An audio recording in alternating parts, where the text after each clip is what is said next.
Welcome to Cosplay Stitch and Seam. I'm Panet. And I'm V-Fire. And today we're in a fight. We are in a fight. Today's topic is, we're going to jump right into it because we're ready to throw down. Let's throw this down. We are doing armor versus fabric. Woo. The eternal battle. The eternal battle, yes. No. You may have, especially at cosplay contests or just kind of casually in the hallways at conventions, hear someone be like, oh, armor's better than fabric cosplays.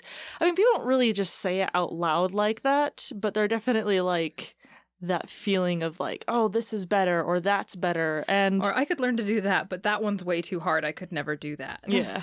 And we wanted to kind of like look at that today and actually find out which one is better.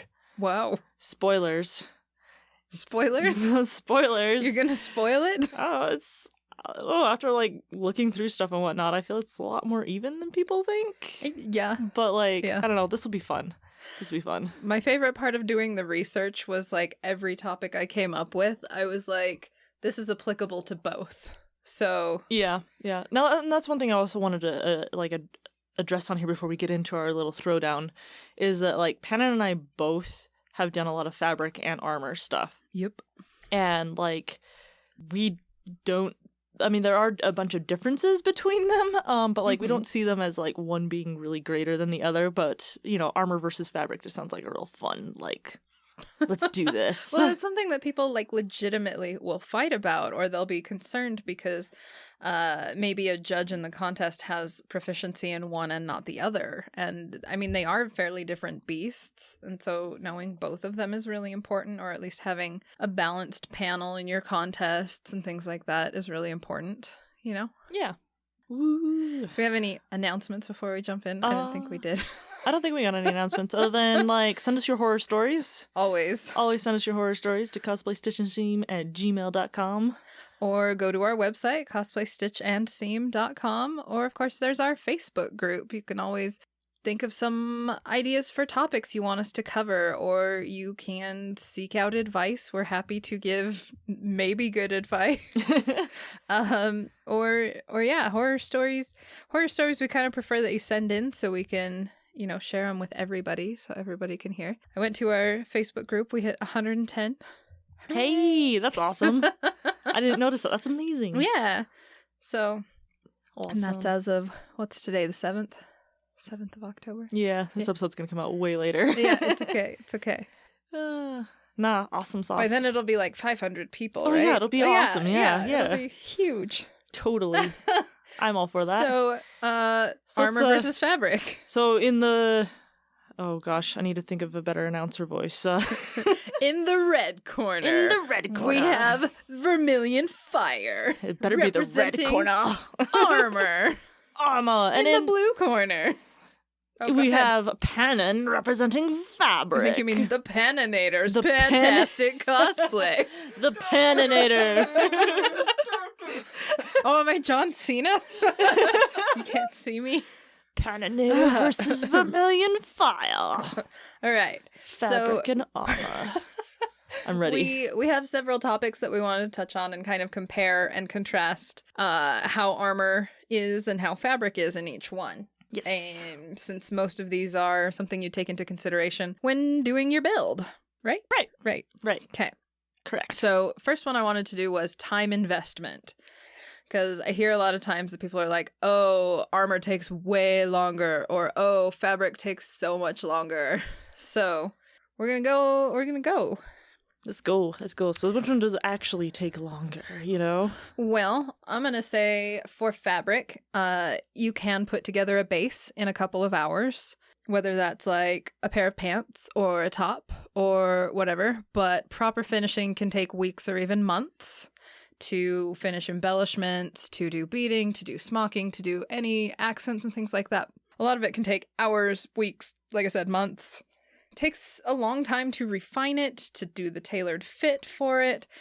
If you're doing rough drafts and mocking up a pattern versus your final product. So I feel like with fabric, you can do something that's, you know, in a weekend, or you can do something for a huge project that takes you, you know, half of a year to put together. On the armor side, Yeah, hit me. I think a lot of it on the armor side really depends on like what kind of material you've chosen to use. Because like if you are like 3D printing your armor, then you're probably going to spend a lot of time sanding and finishing it, and like and also waiting for the 3D print depending on how big it is and how fast the printer works. To doing foam armor. Foam armor is a lot quicker to throw together. It's not as durable, but it's a lot quicker to throw together and quickly put something fast. But again, I think that's where, like, to make your costume really stand out, the finishing touches are what's going to take even more time.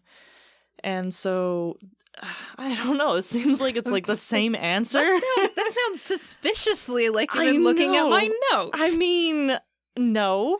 What? I'm making my own notes.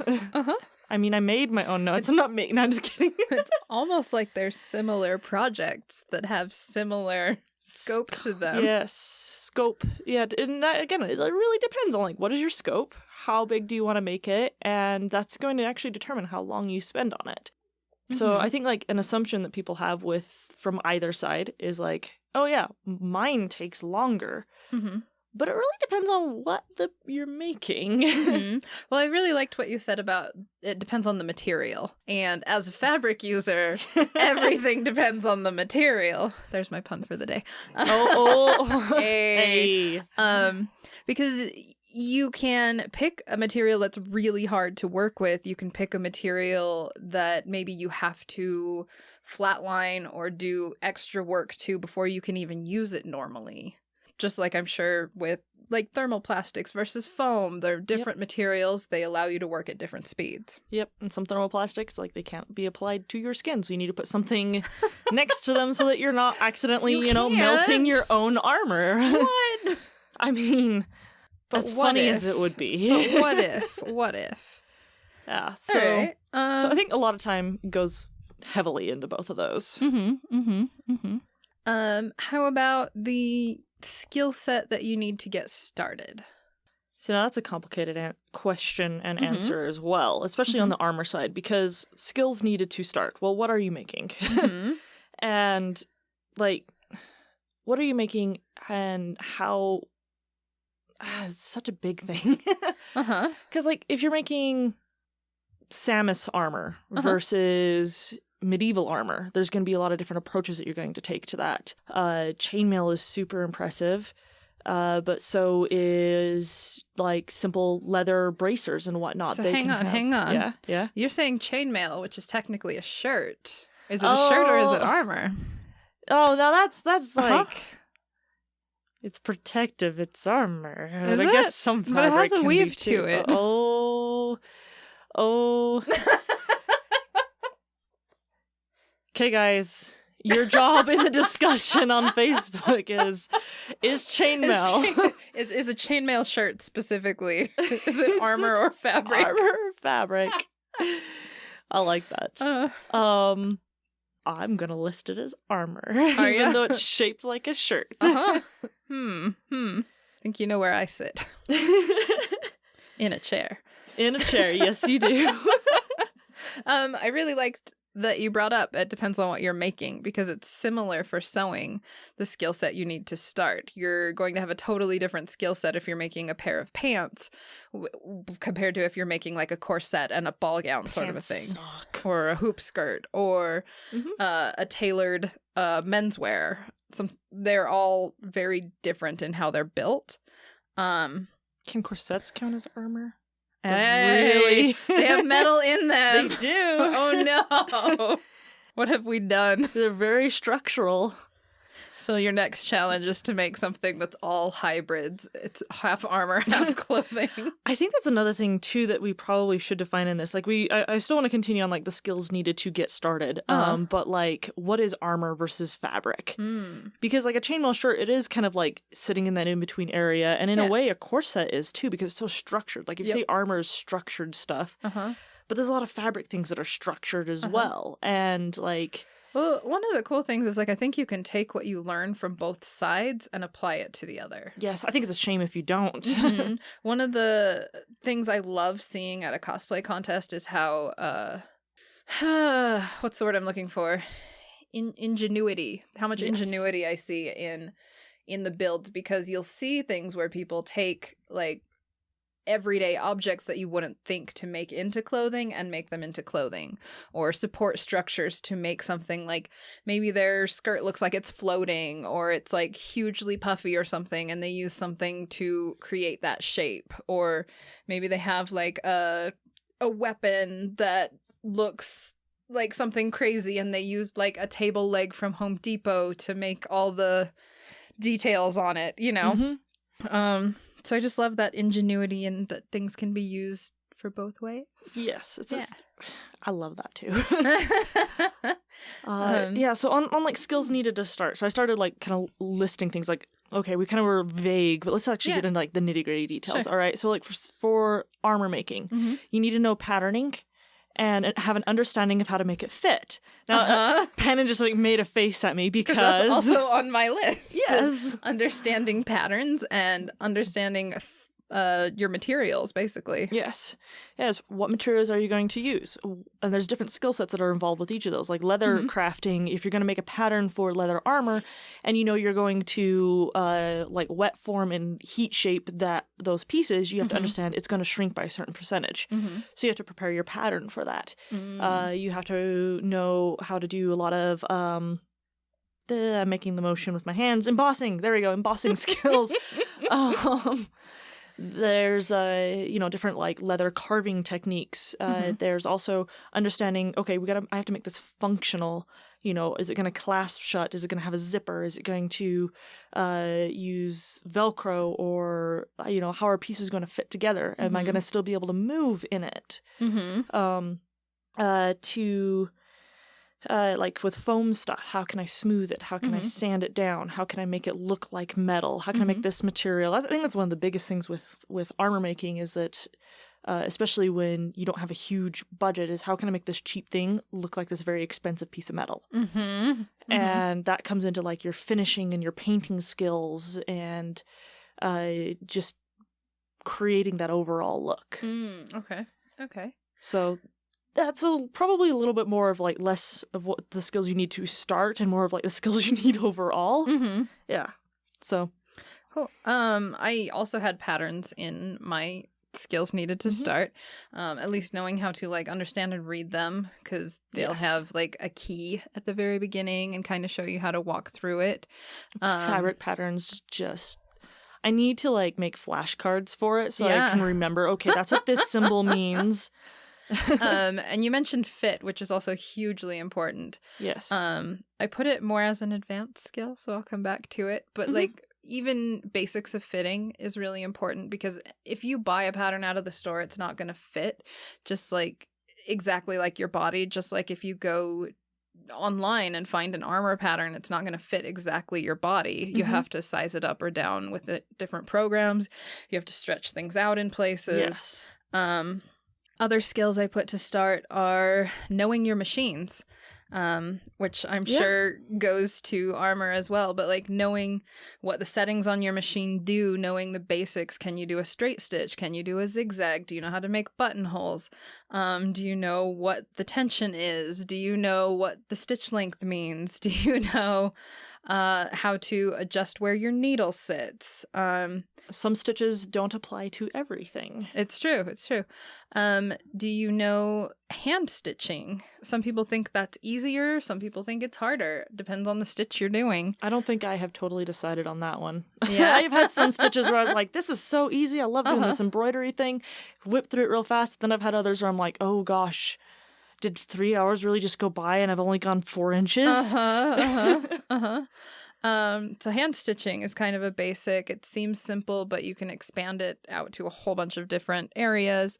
I also put vocabulary, knowing what things like bias and grain, gathering, pleating, stitch names, serging, all of those things mean. I'm sure armor has its own set of vocab. Oh, definitely. Especially, if you look in like leather crafting, there's the, Pannon. There's the, I am really bad at the actual vocabulary for all the things I make. You should know this. I'm the one who comes into judging, and I'm like, I did this thing with the thinger, and they're like, oh yeah, that's this embroidery stitch with this kind of needle, and I'm like, that. Yes. Embossing. There we go. That's one I know the for one sure. you just told us about. I know. I'm trying to think of the one that's for cleaning up the edges, and that one I know it's on the tip of my tongue and it's just not coming. For finishing the edges of, it's not just finishing. It'll come to me. But yeah. But yes, there are terms. Yeah. Well, it's like people can simplify sewing into needle goes up and down, but like the way it does a lot of different things, can make things fit or not fit, can make things stretch or not stretch. Just like I'm sure in the assembly of armor, the way you attach things can make a huge difference in how the finished product is. And the last thing I put in is understanding your fabrics or materials and what works best for each costume. One of the hardest things I had to learn when I first got into cosplay was like, just because you found a color match doesn't mean it's gonna work. Yeah. Because I was, poor teenager and trying to buy, I would be like, oh, well, they have this fabric, it's in a cotton quilting solid, but it's like, it's the exact color I want. And I'd make it and it would rip, very easily. And you can learn techniques to strengthen that. You can learn how to use other fabrics. You can learn dyeing. You can learn all kinds of ways to make the material work for you instead of fighting it the whole way. Yes. So understanding fabrics is huge. And honestly, that applies to armor crafting as well. Like, you can make all kinds of armor doing the Warbler craft foam sandwich method. But as I've learned, unless you apply like the right kind of clasps and things for it, it can be really hard armor to wear and to put on. Like with my Zora armor, there's the whole like, it's really difficult to put the braces on because all I left was a little thing that barely flexes to slide my arm into. Where if I had somehow put a clasp on it to help that, or even made it out of a different material that could support a clasp better than, because like Warbler and the Warbler craft foam sandwich method, it can be really, really durable, but it also doesn't like work terribly great with creating like something that can open like a door kind of thing. It has issues with that, and of course maybe I just need to find the right thing for it as well. And there's a million different ways to, skin a cat, essentially. Well, and you mentioned this before we started the podcast, but like what you want versus what reality is going to be different things. Oh, yes. And I feel like that definitely applies to fabric because you'll see shapes that can't be made. You'll see one of the really popular ones that drives me crazy because it's so hard to get this shape is when you see the magical girls or ball gowns or things where it has an open front hoop skirt, where they have like a little mini skirt in the front and then they have a huge skirt behind, like Goddess Madoka. Or like Alice from Pandora Hearts. They both have that style of skirt. And to have a support structure in there, it would have to like be manufactured very specifically to get that shape. It doesn't exist. Like, in reality, you're not going to just make a skirt and it will levitate like that, No, it won't. And I'm sure it's the same for armor. Those armor pieces, like, where I've had to... I haven't built any myself, but I have done, like, design blueprints for. World of Warcraft. Oh my gosh. Their, like, shoulder pauldrons are ridiculous. Like, you don't say. Oh gosh, yeah. So I had to draw like this armor realistically and made it to like more realistic proportions and whatnot. But the pauldrons, I just like got so lost on. I was like, you're just gonna have to make a massive, dude. Like they're just gonna be massive, and make them out of a really light material if you can. Like I hope that's, and I think that's is what he did. He made them out of something really light. Did like a pepakura, it's pattern making, 3D modeling. That is a really good skill to have with prop making, because you can apply it to both like 3D prints as well as like pepakura and papercraft stuff. And it makes for really light armor, and it looked amazing. Mm-hmm. But good grief, World of Warcraft, what the heck is going on with your armor? What are you doing? What do you think? I say that every time I look at like one of Clamp's new things, because they're like, "Hey, we just came out with this art book of gorgeous gowns and like men's tailored suits," and I'm like, "Where are the seams, Clamp? Where are they?" You can't just make a fabric tube and think that it's gonna work. I mean, technically you can, but it costs a lot of money. Clamp. 3D printing can apply to fabric nowadays too, but those are really expensive machines, but you True. can 3D print fabric stuff. Or custom print fabric stuff. Yes, I love custom printing fabric. Oh, it's one of my favorites. It's really cool to see how technology is becoming more and more integrated with fabrics in like how you can print specific textures, how you can manufacture textures.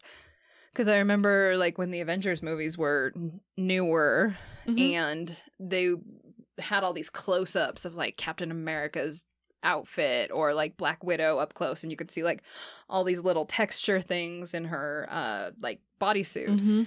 And because it's not just a flat black or whatever. No, it's got texture, it's And got people personality are like, well, to it. how do you get this fabric? Yeah. Where is it? And now, you know, just about anyone can find it if you look hard enough. Yeah. It's crazy. Crazy amazing. I love the world of cosplay right now so much. So the next thing I had was the tools you need to get started. Ooh. So this was definitely one where I want to do the assumption versus reality. On the fabric side, it's like, well, all you need is a sewing machine. Oh, sweet summer child. Well, all you need is like sandpaper and some X-Acto blades, right? Exactly, right? Totally. That's all you need. So the reality is very different. So like, what's the reality of sewing? I have a list. Well, you do need a basic function sewing machine at the very least, which at minimum are going to cost you about $100. At minimum. At and that's minimum, that's like a bare bones, maybe will survive a year if you're hard on it. Yeah. Like, so basic function sewing machine should have a straight stitch and a zigzag, a buttonholer unless you're masochistic, and like to sew them yourselves. I have done that on. As soon as I had a machine that had a buttonhole thing in it, I was like, done. I love this. I had to do Undertaker from Black Butler without a buttonholer. Oh. And he has about 80 buttonholes going down the front of his. Oh, no. But a basic function sewing machine. You'll also need, of course, fabric, which, depending on your costume, is going to take anywhere from like a yard or two, if you're doing like a swimsuit, to dozens and dozens of yards. I think the most fabric I've used in a costume was about 80 yards of fabric. Whoa. I have definitely not done that. Then a yard, I'm sure you guys know, is about 36 inches. Many of the, like, all the fabric I used out for this, it would go about a mile. So other tools, you'll need needles for your machine and for hand stitching. You'll need thread in whatever color fabric you're using. You'll need bobbins, which are other containers for the thread. You'll need pins, regular and safety pins. You'll need clamps in case you can't use pins on things like latex or vinyl. You'll need chalk, scissors, elastic, Velcro, buttons, hooks and eyes, zippers, seam rippers, dress dummies. The list goes on. And that's just for a basic kit. How about you? How about me? All right. Well, it super depends on what kind of armor you're making. Again, that's probably going to be my answer to everything. Basic kit. Just basic kit. Someone who would be prepared to make just like most things if they weren't too complicated. Yeah, well, I think foam armor is probably the most popular. So if we did a basic kit for that, you would want to have X-Actos and replacement blades for those, because that stuff just eats up the blade so much. And you have to understand that it does that after you cut a certain amount of times, your cuts aren't going to turn out equal anymore. And so you need to like sharpen your blade or get a new blade and continue cutting. You're going to want Oh, glues. So many different types of adhesives, a mask to protect yourself from the different adhesives. You're going to want sanding tools, from sandpaper to like machine sanding tools, to help create that nice smooth finish that you want on different parts of it. You're going to want to have a mask for that, because you do not want to harm your precious lungs, listeners. Precious lungs. Precious lungs. Also, it's like really gross to like blow your nose and you're like, oh, it's my pink foam. Oh, gross. Wear a mask. No, David. Fired. David raises his hand. That's awesome. Actually, like a little bit of red along this wall here. No. I was sanding inside. Oh. It's okay. I sat on my kitchen floor when I was making that muscle suit. Uh-huh. And I just sat there with a Dremel. And I got up and it was just like Rip Van Winkle after 100 years, just all the dust falling off.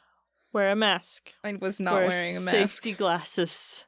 Safety glasses is also good because you want to get stuff in your eyes. That sucks. Really bad, speaking from experience. Gross. And then like your hands are covered in the dust and you like go to rub it. Oopsie doodles, the internet took a bite out of our episode. Please forgive us for this little hiccup in our podcast. Back to the show. Where was I? But yeah, any one of these can be used, like, it probably has like 10 different ways to use each one of these. Whether it's like trims, rhinestones, beads, sequins. I mean, saying there's just 10 ways is probably extremely limiting in several of them. But there's bunches of routes you can go down within each one of those to get like a really cool addition to your fabric. Yeah. For the armor side, so putting studs into like leather armor or even hard armor, all that detailing work, it can be done in so many different ways, and like studs, knowing how to attach them properly so they're not falling off later. My armor, Oh no, has had that happen. Studs fell off of my armored corset. I'm going to replace them. Knowing how to replace them after everything is like sealed is a really important thing, because it's like, oh, how do I do that without it being obvious that I just stuck something on here? And some of it is as simple as I glued on a googly eye and then painted over it, and now it looks like a screw or a rivet, to putting actual rivets into your armor. There's well, like when I do, whenever I do one of Link's shields, I'll always like double thick. I'll usually just make them out of like craft foam fast because it's easy. But I'll use foam core board? Yes. And I will put like the studs in.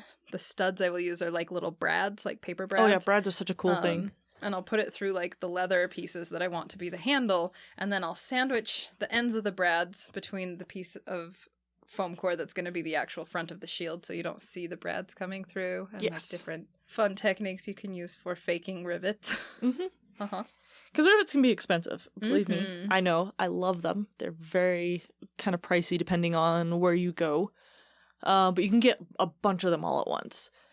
But being able to hide them, the backside is a little bit more difficult when you're using actual rivets, other than doing the sandwiching method like you just described with brads. It works in a lot of different ways. Googly eyes, it's really easy to not have to worry about hiding the back of them because you just glue it on and there is no back. You do run the risk of them popping off a lot easier, though. And also, like, your armor kind of googly eye jingles when you walk around, which is, I think, hilarious, and I love it. There's also, like, other skills that can go into armor making on those like smaller details. Not everyone like has to do this, but these are skills that go into it. Braiding your own ties. There's like so many different techniques for creating those woven like ties that you see on armor, especially when you look in like older looking armor and whatnot.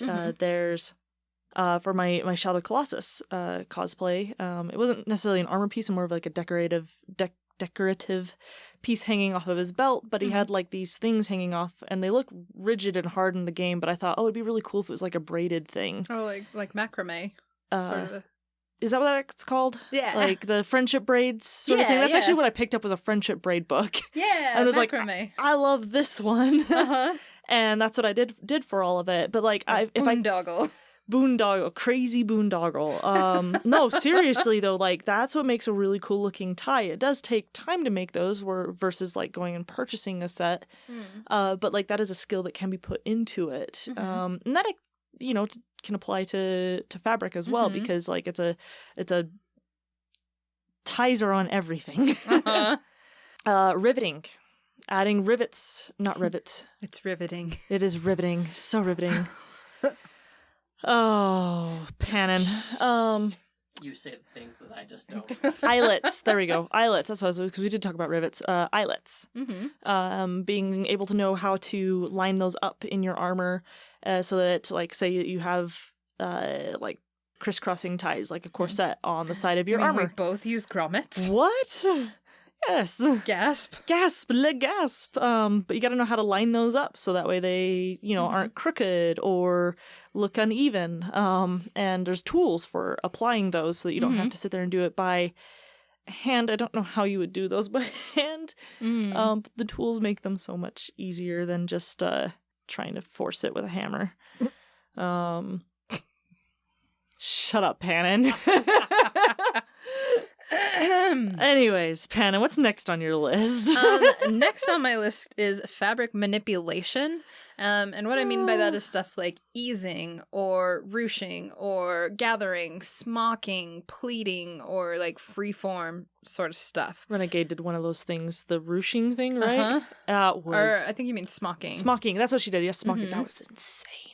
Yeah, smocking is a technique where it's actually really mathematical, and you kind of like map out where you need to put little tiny stitches so that when you pull it all together, it creates like an indented pattern that you can press down, and it looks like your fabric is 3D. It looks really cool. Like what Rena did was like, it looked like it was like woven fabric, but it was just folded. Like, it's cool. Yeah, they did the same thing for like Game of Thrones, for Daenerys's dragon scale sort of looking fabric. They used smocking techniques to get that, and you could actually look up tutorials from the people who worked on the show on how to do that. I remember when the one dress of hers came out that like everyone was like freaking out, like, how do you get that texture? And like tutorials just started popping up everywhere, and I was like, this is magic. Yeah, so it's crazy how you can take something that's so flat and turn it into something that, looks like it's braided, basically. But yeah, same for like easing, knowing when you can like stretch something to go to match something that's not stretched. Ruching, which is like a very close gathered thing against something that's not gathered. Pleating, like fabric sculpting a lot of time, like you'll see in shows like Project Runway where they like want the fabric to look wavy, and so they'll like freeform and pin it, and then they have to go in and hand tack it so it all stays in that shape. Yeah. It's pretty. Yeah. I was gonna say, for armor making, like fake textures, especially on foam. Like foam is like, you look at foam armor and you're like, that is foam armor. Until you look at somebody's armor and you're like, oh, that's really cool. What is that? And they're like, oh, it's made out of floor mats. And you're like, what? Creating those fake textures is incredibly important, and knowing like what materials to add on top of it. So, for example, like if you want your armor to look like leather without using leather, vinyls that are using a vinyl fabric that's been overlapped. That's the word I'm looking for. Overlapped on craft foam, and then stitched together can look like really legit leather, and then weathering it properly to make it really bring that texture out. I've seen people take tin foil. They'll heat it up, lay it over the craft foam, or they won't heat it up. They'll take the tin foil, they'll lay it over the craft foam, kind of like get it all nice and tight on it, and they'll like take an iron over the top of it, and it creates a really cool texture. You gotta be careful with that because you want to melt the foam, of course, but it creates this nice, cool, very leathery looking texture without it being actual leather. And then there's also like creating metallic textures on that as well, where it takes a lot of sanding and smoothing and using the right paints and materials. Yeah, one of the other things, like we pointed this out with smocking as a fabric medium, but like with foam, whether you're using like flat or like thicker foam, you can also get different 3D effects depending on how you put your darts in. Yes. And if you're like cutting up one side and then pinching the other, you're going to get different shapes and things. Mm-hmm. So, yep. Cool. Yeah, you got that crazy 3D aspect of some of the armor pieces. You want to go a little faster over the next one, Yes. since we're kind of like, I know. yeah, We're going. this. I know, we're so distracted. But it's fun to talk about. Yes. So for fabric, I have things like welt pockets, button plackets, and invisible zippers. What is a welt? What? A welt pocket? What is that? You know, like a welt, like if you get a welt on your arm. Uh-huh. A welt pocket is when there's a pocket, like you'll see it a lot in vests or suits, like a lapel pocket. It's a pocket, but there's no flap to it. There's no like overlap to it. It's got a little bit of a lip sometimes, which is like a welt. That's cool. Yeah. So knowing how to make those, button plackets is another one. Invisible zippers are going to be different from Still on the, regular zippers. It's not the fact that you described it as a welt on your skin. I was like, well, it's usually done like a bar shape, like it's a bar shaped okay. pocket. I was like, what does the welt part has to And do it's called with a it? welt pocket, I promise. Oh. I'm gonna get it on my phone just so like time out. I'm looking this up. These are welt pockets. Oh, that makes sense. Mm-hmm. Okay, those are complicated. They're Looking. not. They look complicated. But yeah, so now that you have been informed of welt pockets, yeah, check out a tutorial. They're not too hard to learn. I did my first ones in vinyl when I was doing Tiger and Bunny. Oh my gosh. It was a That sounds it was a learning experience. fun. Yeah. But yeah, you can do where did I go? Invisible zippers are another one. I just lost my train of thought, but do you want to list some? Yes, armory actually, I kind of want things? to go along like those same lines of like clasps and buckles and attachments. Also using invisible zippers. You can actually use an invisible zipper to what? I know, right? On Nani? armor, to hide like let's say, Skyward Sword Link and his stupid bracers. Oh, There's gosh. no buckles on them and just one seam, and it's like, what? So How? I put an invisible zipper in it, so it just zips up, and voila, it's super nice. Nice. Toit. It is tight, actually. Literal tight on that one. Let's see. Buckles, knowing how to, like, what kind of buckle to use and how to create the proper, like, straps for it.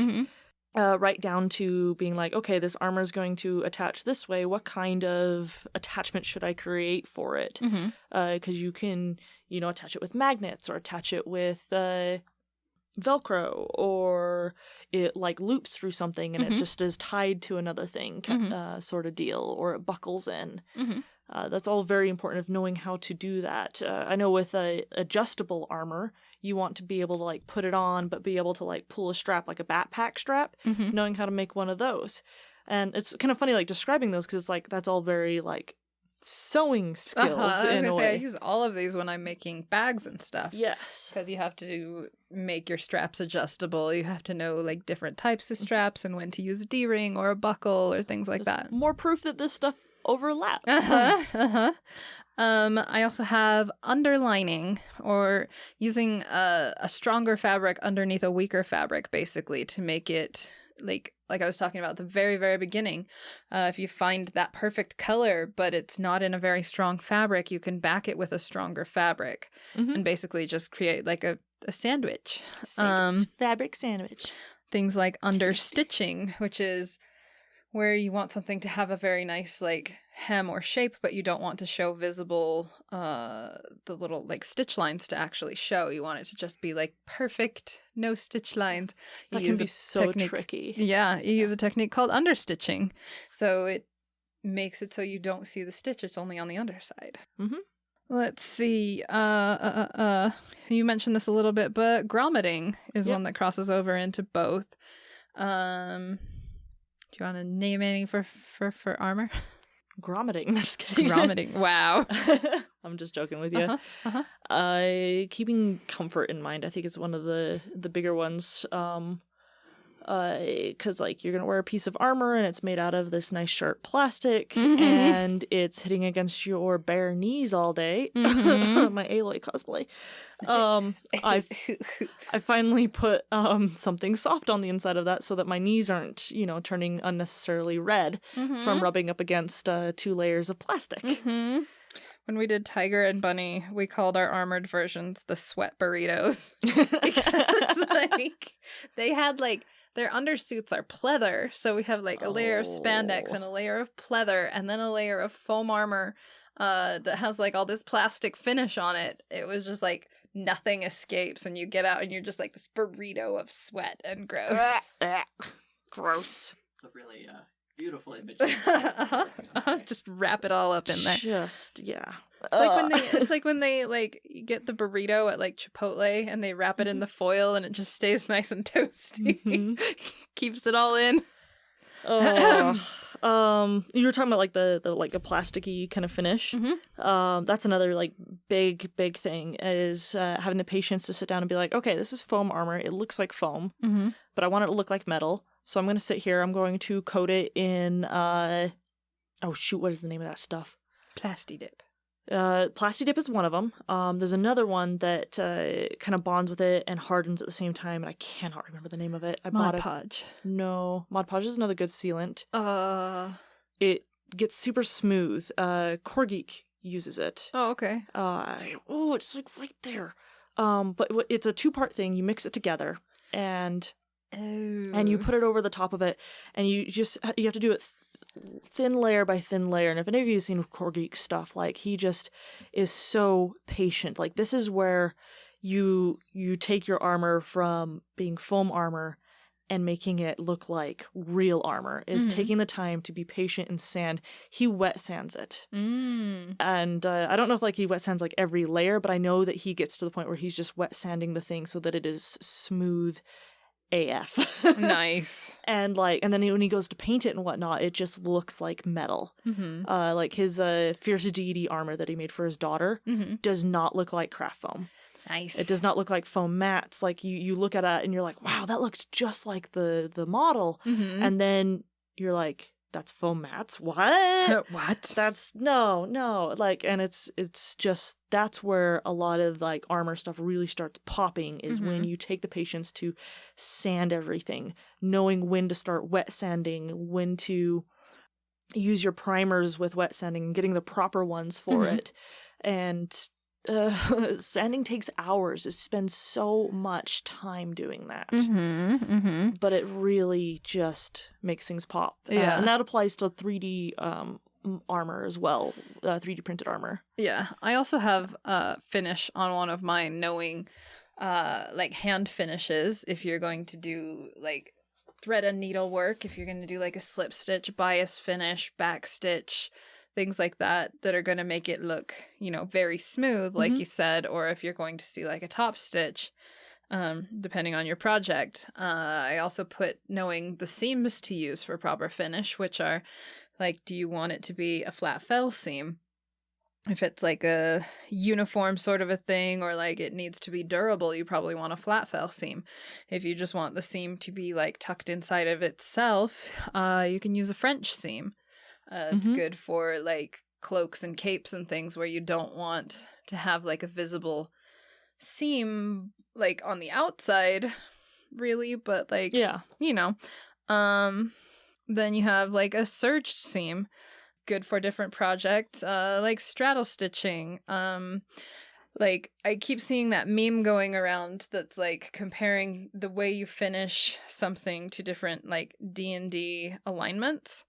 And they have like neutral was like to do like surging, or and I don't know, I have such a hard time with that one, because I'm like, you should never be using just one of those. Yes. There is a time and a place for every single thing on that list.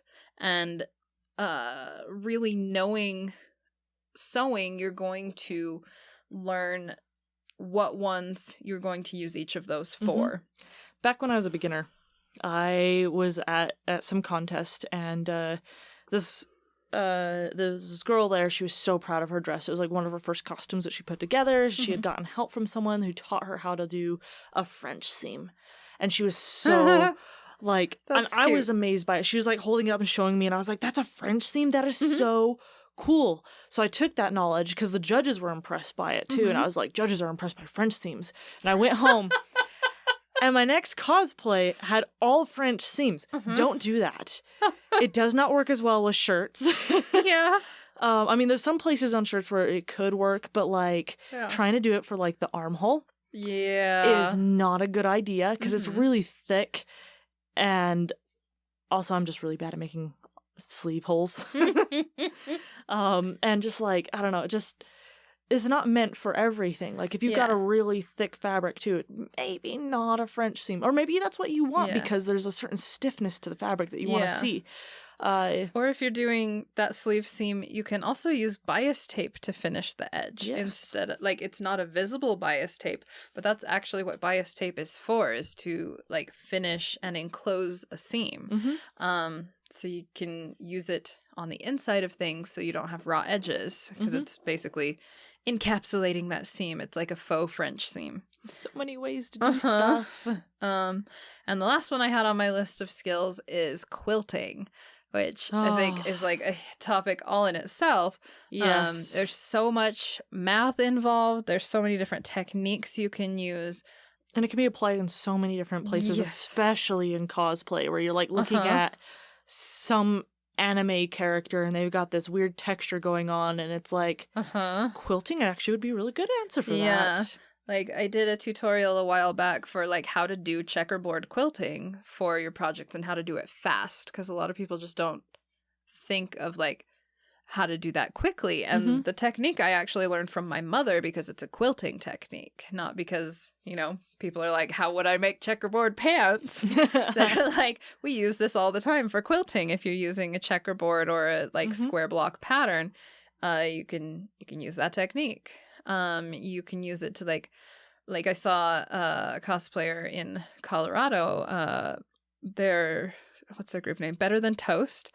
And I love that name. And her name's Maya, and she did Chloe from Cardcaptor Sakura, Chloe Reed, and she did the back design is like this really intricate, like it's so many pointed star on the back, and she did it as quilted pieces instead of like as an applique. Well, it was really both, but all the like star points were like two-toned because one side, and it made it have like a 3D effect because one was dark and one was light, and they went up bumped up against each other. But it was one of the coolest ways I had seen quilting put into applique and cosplay. So that's pretty cool. Quilting. That's awesome. Very cool. Yeah, quilting. Yeah, I was gonna say, I think a last one I think applies to both of these, probably a little more so to fabric than armor making. And this is mostly just because I want to talk about like ancient old technique kind of stuff. And I think the reason it doesn't work as well, but can be applied, like I bet you if you were to sit down and learn how to make actual armor, like out of steel and all that stuff, you would learn techniques that you would take and apply to cosplay armor. Oh, sure. And the reason I bring that up is because, like, cosplay armor can't always be made out of actual metal. Conventions don't allow that. But I don't want to, like, completely be like, oh, yeah, don't include those techniques, like, from, like, old times. Like, I've seen people use, for Japanese armor, techniques for that, in how they build it and put it together. Those techniques are actually used in chainmail. Techniques used in creating, I don't know, Japanese armor is, like, the biggest example jumping out to me right now because it has a lot of that kind of woven, there's things tied together, there's panels put together in a certain way.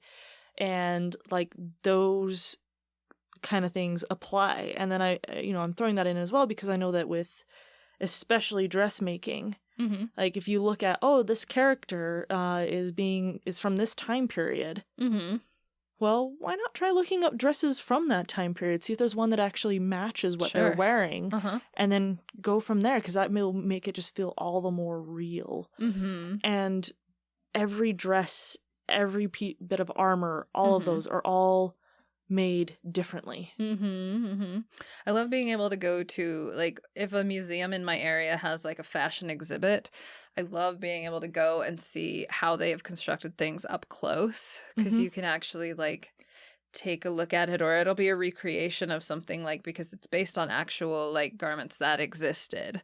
So it's I got to see an really... Apollo spacesuit up close. Oh. I actually got to fix it because it got a hole in its arm. Aww. And I got to stitch it back together. It was awesome. Aww. The Apollo spacesuit at the planetarium. That's awesome. It was cool. I got photos somewhere on my Facebook page, I think, an album called Dumb Stuff I've like sewn, or Random Stuff I've sewn. It's not really dumb because Apollo spacesuit's cool, but that's no, cool. I have one in that's mind awesome. that's like horrible things I have created. That was when I did mascots, and it's just works in progress of like naked foam suits. I'll have to wait till afterwards, but I have a mascot thing I need to show you. Oh, good. So moving along to our next topic, existing patterns. So I feel like one of the big arguments that people have for why armor is harder than fabric is that fabric has so many patterns that exist already, that you can like go to the store and just find a pattern that is what you need. But what I think they don't take into consideration is, well, one, online, there's a ton of things like that for armor. Like you can, like you said, Pepakura exists. There's 3D print. And buying a pattern in a store doesn't mean it's going to fit you right off the bat. You have to manipulate it to fit your specific body. Like for me, I am super tall and long in my torso. So I usually end up adding like a good 3 inches to whatever the torso is. There are people that have to like shorten it. There are skirts that have to be lengthened or shortened. There's things that have to come in at the waist more than for somebody else. There's things that have to go out in the bust or in the bust more than someone else. I have giant hips, so I have to adjust for that when I'm making a pattern, because a regular like pair of pants pattern is going to fit me weird. One pattern does not fit all. Right. The pattern's kind of there as a baseline to go, okay, if you want this specific shape, you'll want to kind of follow this, but keep in mind it's not a like exact art for every single person. And then, of course, there is pattern drafting, which is making patterns from scratch.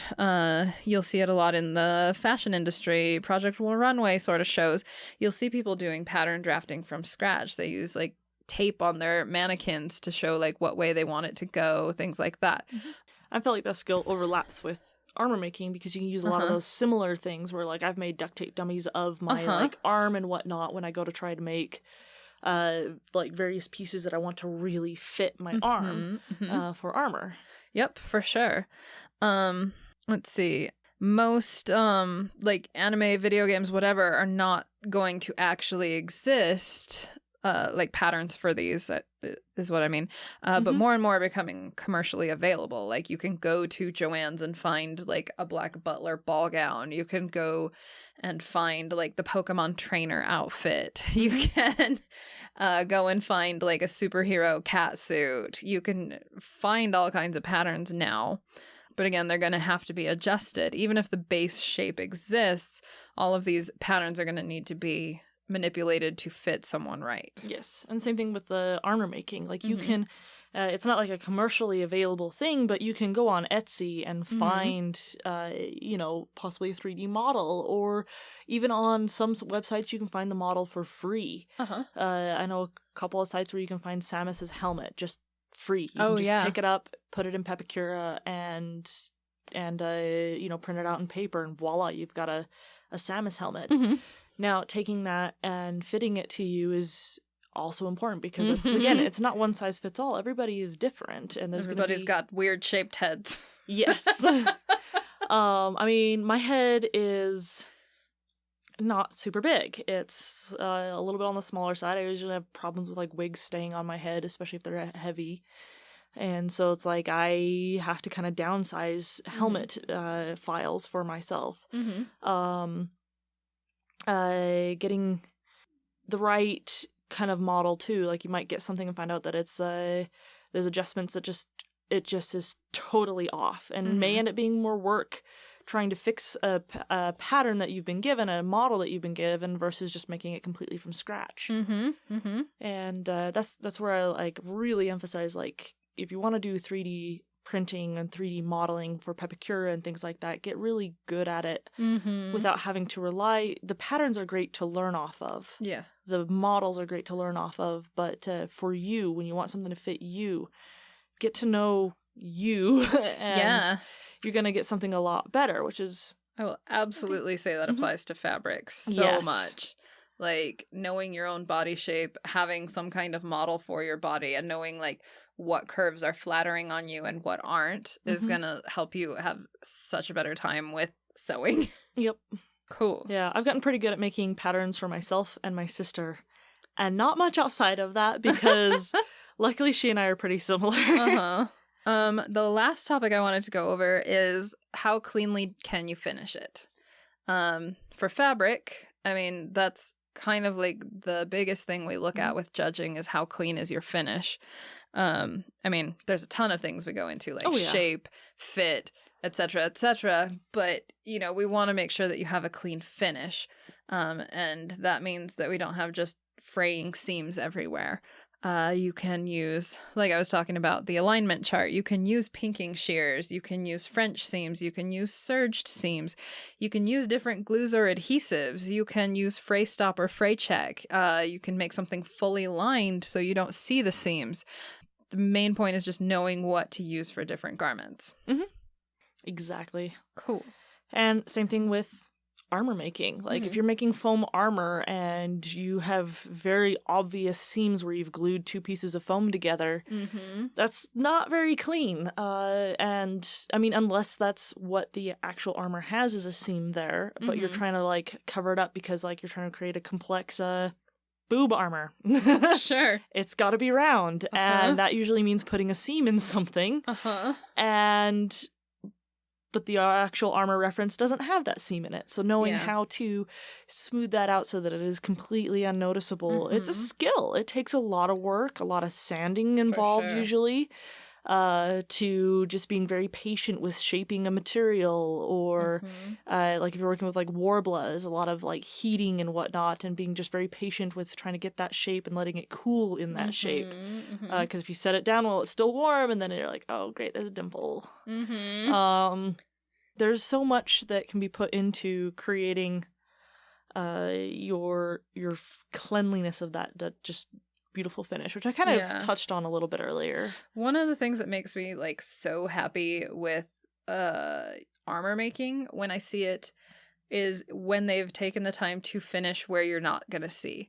Because like, just like cosplayers who use fabric where they have to finish a seam so you don't see the fray, I feel like with armor, having the backside also finished, so if somebody turns it or if you're at a different angle so that they see that it's like the same product all the way through, is super important. Because if I like flip to the other side of your armor and it's suddenly like neon pink because that's your foam, and you didn't like even paint over it or seal it or anything, I'm going to grade that differently than if you had taken the time to cover it, you know? It's not necessarily like a requirement on the part of armor for that, but it does look so much better when you do finish the inside. Like, I'll say when I worked with the mascot industry, like professionally, we had to do that. And that's one of the things we grade against for fabric is like, if you picked up this garment in a store, how would it be finished? So I kind of like gravitate that over to when I'm judging for armor, is like, if somebody bought this, like when I was making mascots, somebody bought that, it had to be finished this way to make to have the same level of cleanliness. And having that finish on the inside too, like, a lot of the straps on my armor for Aloy is done with nylon straps.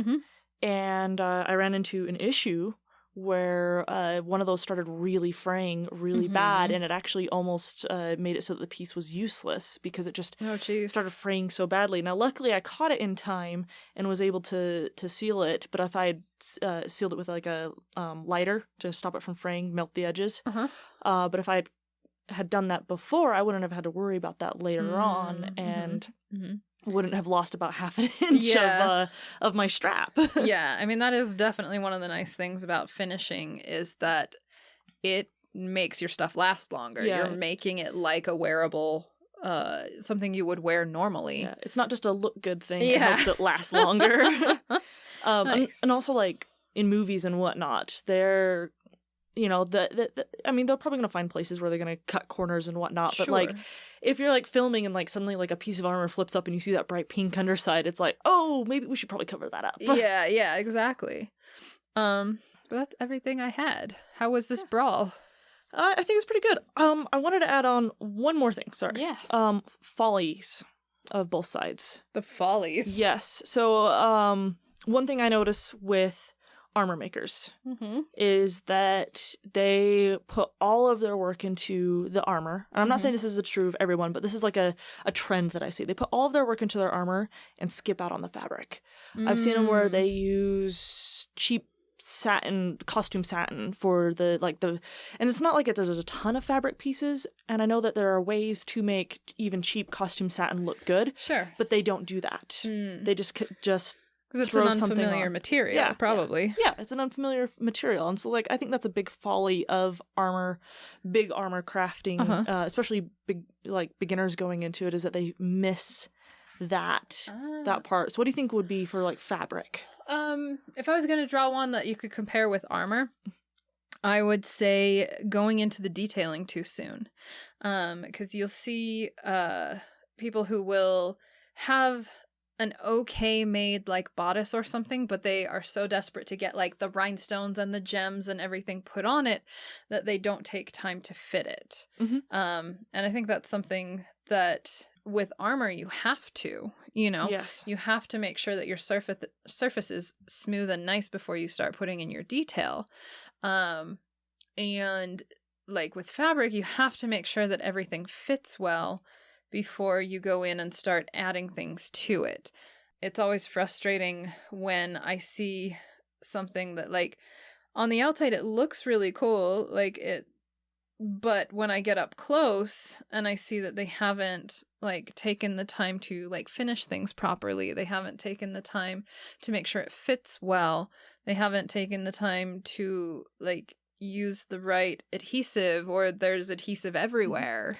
Sort of things. Also, like, one thing I see sometimes with, like, people who are more fabric-based and they go to put armory stuff on it is that they'll stitch it on. Like, they'll stitch craft foam onto their outfit, and that doesn't always work. There's ways to do it, but I wouldn't make that, like, the initial default of, like, stitching it to your fabric, which is, I mean, that's a default skill that they want to jump to. Yeah. And then that's the same on the side of armor crafters. They'll glue the fabric to their stuff when maybe gluing it probably wasn't the best idea, because, like, the glue, like, dyes the fabric a different color, and it's like, oh, I don't think you wanted it that color. I didn't think of it that way, but that's a really good point.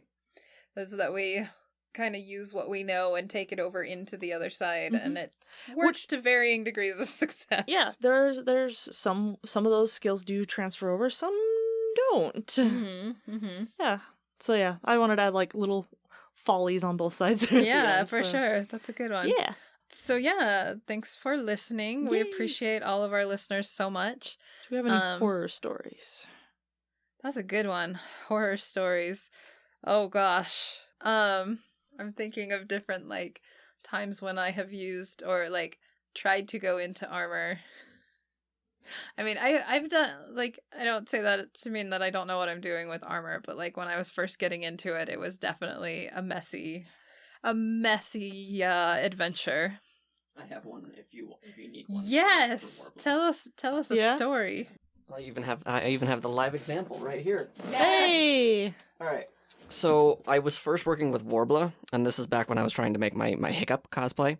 And I was like, okay, well, I want to experiment. I want to kind of figure out how it's used, what I need to do with it, and everything along those lines. And everyone's like, oh yeah, you got to heat up Warbler to like X number of degrees. You can use a heat gun. You can use in your oven. Da da da da da. I was like, okay, I have my wife's hot air dryer, and I will use that to heat up the Warbler. And it did a good enough job, right? Wow. Yeah, like I was very surprised. And I was like, well, I want to make a Nightwing mask. That's cool, easy mask to do. Should be pretty easy. This is like one of the first things that I made. Good starting project. Yeah. And I was like, okay, well, how am I going to make sure that it's formed to my face? And yes, Panon's face. So I decided, well, everyone's like, if you do Warbler and you need to shape it to your arm, put a cold towel on your arm first, then put the Warbler down. It'll be fine. No. So I do just that. I put a cold towel on my face a little bit, heat up the Warbler, and press it to my face. And I was like, oh no, this is too much. The worst. This is just too much. I then, I made sure that, I was pressing it in. The worst parts was, just underneath my eyes, just below the bridge of my nose. And it was one of the worst things that I've experienced in a while. I took it off, and I had these very distinct red mark across my entire face for 24 hours. Oh, no. So I had this red Nightwing kind of burn on my face. First degree, it was fine, but I would recommend do not do that like I ever did, because that was... I mean, it's really cool now. It just sits on my face naturally. So it's like, I don't need spirit glue or anything, but I just think about every time I put it on going, how much that hurt at all. So there's my horror story for today. Geez. That's amazing. So I do have one. The heat thing actually reminded me. I didn't put anything hot to my face. I don't think I can top that one. Oh my gosh. But That's just, ow. yeah. I was going to Fanaticu and had made these costumes for myself and my sister, and I was super proud of all the work I'd put into it. It wasn't the best work I'd ever done, but I had tried new things. I actually I didn't know much about sewing or armor making at this time. And so I kind of did a mesh of it for something that I probably could have either sewed or made out of better materials. My character had this skirt thing that was these long flippy things. I think they would be leather straps, actual I don't know, I think Roman skirt armor. Oh, okay. Kind of thing, but just thicker because anime. So instead of sewing it or creating it out of leather, because I was a poor young college student at the time, I made it out of craft foam, which I thought was awesome. And it did. It looked great. It looked really good. I did these really nice painting of the lines on it and the details. And I actually sewed them to a belt strap so that I could just tie it around my waist and put it underneath my tunic. Sure. And I was pretty happy with how it turned out. And wore it to the convention, had a lot of fun in it. And I have never worn it again. Because, Fanaticu's in St. George, which is really, really hot in the summer. Oh, no. It's really hot through most of the year down there, actually. But I put this skirt thing in the car, and, it was folded up on itself, but it was, still laying flat, so nothing would, get weird creases in it, because I was it's hot. It's gonna get weird creases if I fold it up the wrong way. So I made sure it was, laid nice and flat and whatnot. I went to go take it out later on, and the craft foam had melted to itself. I didn't know it could do that. Oh, no. I did not know it could do that. And I was like, well, okay, I'll just remake it later. And I never have. Oh. One of the first times I did armor, it was in a very quick run before AX, which is also very hot. I've heard a lot of and stuff from AX and Heat. I did not know that there was a curing time with your your final coat. Oh yeah. Yeah. Yeah. And so I put the final coat on maybe 6 hours before we had to pack it up in the car. And we got to Los Angeles, and the armor had the chest piece and the arm pieces, and all of them had stuck to each other. Oh no. So I had to go out and buy nail polish at midnight and sit there and try to dot and hide all these boo-boos where it had stuck together. So that's fun. So give your stuff time to for the paint to cure. Yes, maybe not let it cure in your car either. That Maybe sounds not pretty in bad. your car. Yeah. Yeah. I mean, it was in the trunk. It had a separate trunk. It wasn't just like a big butt. So we weren't like getting high in the Big car. butt. But big butt. So what? Oh. But yeah, if you guys want to share a horror story of your own, we always love to hear them. You can send it to us at cosplaystitchandseam@gmail.com. Or you can go to the website at cosplaystitchandseam.com. Use a nice little form there you can fill out, or come to the Facebook group and you can share them there. Yeah, you can send in your horror stories, any advice you might want, any future topics for the show. Even just some, like, if you have an inspiring story of how you got into cosplay or a project you're proud of, send it to us. We want to hear from you guys. Yeah. I feel like more than ever these days, like, I just want all of my cosplay friends to know that, like, you are loved. You don't hear it enough. And we do say it on the, like, the self-care episode, but I want you to hear it here too, that we love you guys. We appreciate all of the comments and the support that people have given us for starting the show. So thank you. Everyone rocks who listens to this. Like, I've enjoyed all the people in the group. They've been really fun. If you like what you hear from us, it helps us out a ton if you'll share an episode with a friend, or like drop a link to someone you know. If there was an episode that was important to you, send it to someone who you think might need to hear it. If you want us to record in your area, make sure to talk to your local conventions, and we'll see what we can do to come out and see you guys. Heck yeah. I think we are going to start a coffee donation pot soon. Yes. That'll just help us out with like the month-to-month payment for hosting basically the website. That's my job to figure that out. Yeah. So if you want to help us keep going, it's just like a little tip jar if you like what we do. You can listen to us on iTunes, Google Play, Stitcher, or wherever you get your podcasts. And anything else? I think that's it. I think that's Love it. you, listeners. Yeah. Music Music by Macy Roberts and sound recording and editing by David Jeffress of Dungeons and Chill and his new podcast, Comic Trades Monthly. Ending pun for today. I'm ready. Are you? Never. It's I will shield myself from this because I've been the armor person today. It's funny you should say that, because it's hard to decide which of these are more or less than the others. So I think in the end we should just clothes by saying they're pretty equal. Oh, beautiful. Bye bye.